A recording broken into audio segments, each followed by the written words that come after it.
నందు ప్రియమైన సహోదరి సహోదరులకు యేసుక్రీస్తు నామములో శుభములు. దేవుని యొక్క మహాకృప మీకు కలుగునుగాక. ఈరోజు దేవుడు మనకిచ్చిన మాట హెబ్రీయులకు రాసిన పత్రిక 3వ అధ్యాయము 10వ వచనం.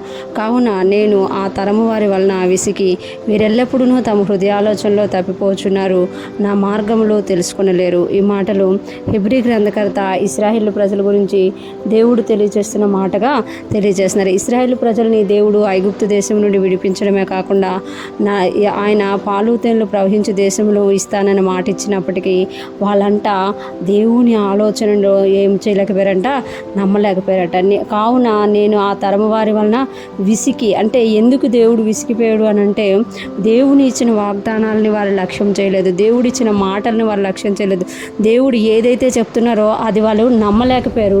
ఎప్పటికప్పుడే దేవుని మీద తిరుగుబాటు చేశారు. అందుకే దేవుడు ఏమైపోయారు అంటే, ఆ తరము వారి వలన విసికి వీరెల్లప్పుడూ తమ హృదయాలోచనలో తప్పిపోతున్నారు. అంటే బయటికి అందరితో కలిసి అవును ఆమెను అంటున్నారు, కానీ లోపల వారి హృదయాలలో ఒక అపనమ్మకం, ఒక అవిశ్వాసము. నిజంగా ఇది జరుగుతుందా, ఇలాగ అవుతుందా, ఇలాగ జరిగిందా, అంటే ఏదైతే వాళ్ళు బానిసత్వంలో ఉన్నారో ఆ ఆలోచనలే వారి చుట్టూ తిరుగుతున్నాయి అనమాట.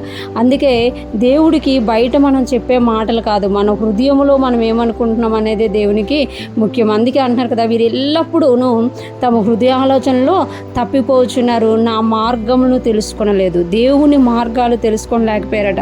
అంటే దేవుడి మార్గాలు ఎప్పుడూ కూడా మనకు అందనివిగా ఉంటాయని మనం అనుకుంటాం, కానీ ఎప్పుడైతే ఆయన అర్థం చేసుకుంటామో ఆ మార్గాలలో ఆయన మనల్ని నడిపించడమే కాకుండా అద్భుతాలు చేసే దేవుడిగా ఉన్నారు. ఇశ్రాయేలుని ఐగుప్తులో నుండి విడిపించడమే కాకుండా ఆయన తన హృదయాలోచన ఏంటి అని అంటే, వారికి ఈ పాలుతేనలు ప్రవహించే దేశం వాళ్ళు 7 దేశాలు వాళ్ళకి స్వాస్థ్యంగా ఇవ్వాలి అనుకున్నారు.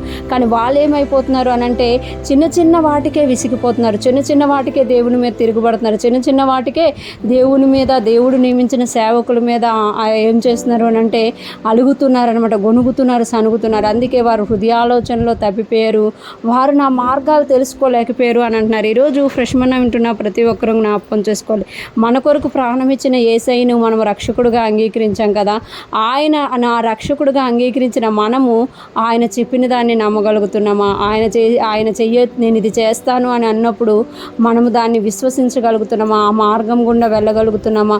ఒకవేళ మనము కూడా మన హృదయాలోచనలో తప్పిపోతే దేవుడు ఇశ్రాయేలు విషయంలో బాధపడినట్లే మన విషయంలో కూడా బాధపడతారు. మనం అలాగ ఉండకుండా దేవుడు చూపించిన మార్గంలో ఆయనను నమ్ముకుంటూ ఆయన వెనుక నడిచేవారంగా మనం ముందుముగాక. దేవుని కృప మనందరికీ తోడై ఉండి నడిపించునుగాక. ఆమేన్.